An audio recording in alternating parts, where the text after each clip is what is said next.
네, 뒤늦게 채점 오류가 발견된 지난 2018년 사관생도 1차 필기시험에서 불이익을 받았던 11명이 추가로 구제됐습니다.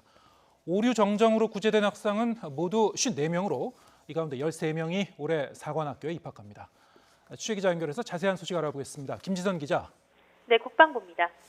네, 이게 채점 오류가 참 많았군요. 지난해 11월에 오류를 정정해서 이제 43명이 1차 필기시험에 합격 처리가 됐었는데 11명이 또다시 구제를 받은 거죠? 네, 이 11명은 채점 오류 때문에 1차 필기시험에서 탈락했던 게 아닙니다.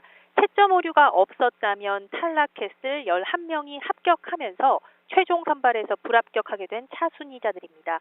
이들은 국방부의 오류 정정 발표 이후 추가 권익구제 요청을 했고 국방부가 법률 검토를 거쳐 이를 받아들인 겁니다. 다만 채점 오류 정정 시 불합격하게 되지만 이미 사관학교에 입학해 생활하고 있는 생도들에 대해서는 신뢰 보호 측면에서 번복할 수 없었다고 밝혔습니다. 이에 따라 채점 오류 정정으로 구제된 인원은 지난해 1차 필기시험 합격 처리된 43명에 이어 54명이 됐습니다. 이 가운데 2차 시험 등을 거쳐 최종 합격한 13명이 올해 사관학교에 입교할 예정입니다. 네, 왜 이렇게까지 일이 커졌는지 국방부 감사를 벌였는데 결과가 나왔습니까? 네, 채점 오류는 사관생도들이 공통으로 보는 1차 필기시험 과목 2개 문항에서 문제지에 표기된 배점과 채점 시 사용하는 문항 분석표의 배점이 다르게 기재되면서 발생했습니다. 출제위원이 문제지의 배점을 채점할 때 사용되는 문항 분석표에 잘못 옮겨 적은 것으로 조사됐습니다. 육사와 해사공사는 문항 분석표로 채점을 했고요. 간호사는 문제지에 표기된 배점으로 채점을 해서 합격자를 각각 발표했습니다.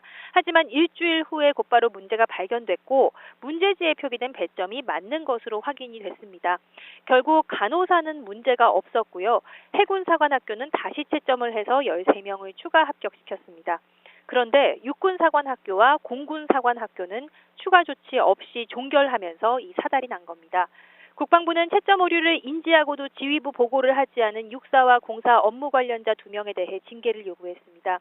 또 관련 사실을 모르고 있던 학교장들은 엄중 경고를, 학교에는 기관 경고 처분을 요구했습니다.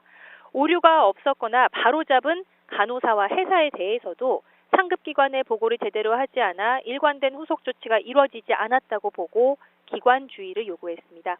국방부 관계자는 이번 사안에 대해 현재까지 4명이 국가배상 청구를 했다며 국가배상법에 따라 심의회를 열어 차질 없이 진행하겠다고 밝혔습니다.